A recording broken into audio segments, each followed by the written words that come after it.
Hello guys, my name is Mohammad Adil.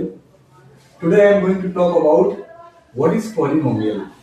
Class 9 chapter 2 polynomials. तो polynomials के बारे में आज हम डिस्कस करेंगे बेसिक की क्या होता है polynomials, टर्म्स क्या होते हैं, ठीक है, कोफिशिएंट क्या होते हैं, तो सारी बेसिक हम चीज आज डिस्कस करेंगे। आज मैं बहुत टाइम के बाद एक वीडियो लेकर आया हूँ क्योंकि ये कुछ प्रॉब्लम आ गई, इश्यूज आ गए थे, ठीक है, प्रॉपर सेटिंग नहीं बैठ पा रहा था वीडियो का, टाइमिंग का भी प्रॉब्लम आ गई थी, तो इसलिए अब ये रेगुलर मैं ट्राई करूंगा मैं अपनी तरफ से कि रेगुलर वीडियो अपलोड होती रहे। तो आज हम बात करेंगे पॉलिनोमियल्स के बारे में, ठीक है। सबसे पहले देखें ध्यान से, पॉलिनोमियल्स में क्या होता है, टर्म्स होते हैं, ठीक है, टर्म्स आपने नाम सुना होगा टर्म्स, ठीक है। जैसे फॉर एग्जांपल 2x है, यहाँ पर दो टर्म्स है, ठीक है, ये 2 हो गया जिसको हम कांस्टेंट बोलते हैं, ये वेरिएबल हो गया x, है ना। तो x का जो x है, x का कोफिशिएंट क्या होगा 2, तो इसको हम कोफिशिएंट ही बोलते हैं, ठीक है, क्या बोलते हैं कोफिशिएंट, और ये हो गया वेरिएबल, ओके। तो टर्म से ही मिलकर पॉलिनोमियल बनता है, ठीक है। तो जैसे ये भी पूछता है कि x का कोफिशिएंट क्या है, ये 2 कोफिशिएंट हो गया जिसको हम कांस्टेंट भी बोलते हैं और x मेरा वेरिएबल हो गया, ठीक है। तो पॉलिनोमियल्स बनाने के लिए हम टर्म्स का यूज करते हैं। फॉर एग्जांपल जैसे मैंने यहाँ लिखा 2x + 3 = 0, तो ये पॉलिनोमियल्स हो गया, ठीक है। 3x³ + 2x² और +1 = 0, तो ये भी एक पॉलिनोमियल्स हो गए, है ना। तो ये चेन होते हैं टर्म्स के, तो उसको हम पॉलिनोमियल्स बोलते हैं, क्लियर। चलिए नेक्स्ट बताता हूँ।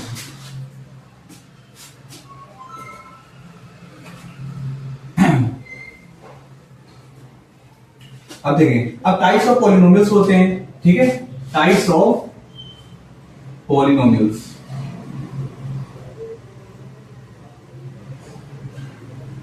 ठीक है।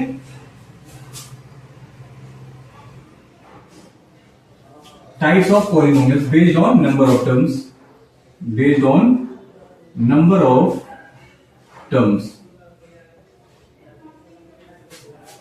पॉलिनोमियल्स के कितने टाइप्स होते हैं, जो नंबर के बेस पे होते हैं ना।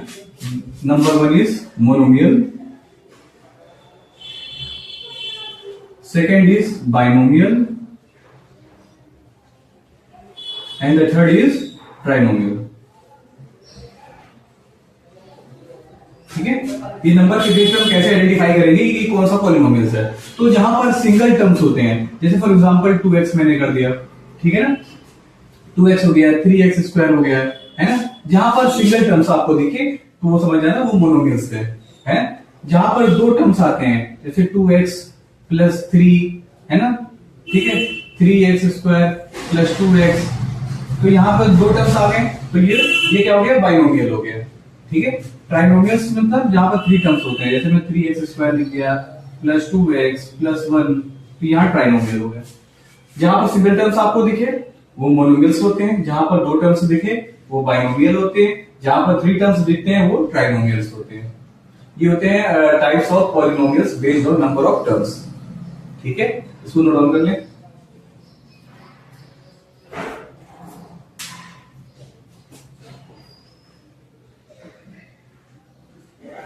तो ये पॉलिनोमियल्स का बहुत ही इंपॉर्टेंट टॉपिक है, बेसिक। तो ये बेसिक आपको क्लियर नहीं होगा ना, कॉन्सेप्ट क्लियर नहीं होगा पूरा चैप्टर में, तो ये बेसिक है कि आपको पता होना चाहिए कि टर्म्स क्या होते हैं, टर्म्स से ही पॉलिनोमियल्स बनते हैं। तो नंबर ऑफ टर्म्स के अकॉर्डिंग पॉलिनोमियल्स कितने टाइप्स के होते हैं। फिर डिग्री के बारे में हम आगे बात करेंगे, नेक्स्ट वीडियो में मैं बताऊंगा आपको कि डिग्री क्या होती है, फिर टाइप्स क्या होते हैं डिग्री के ना। तो अगर ये वीडियो आपको पसंद आई तो इसको लाइक शेयर सब्सक्राइब जरूर करें। Thanks for watching this video.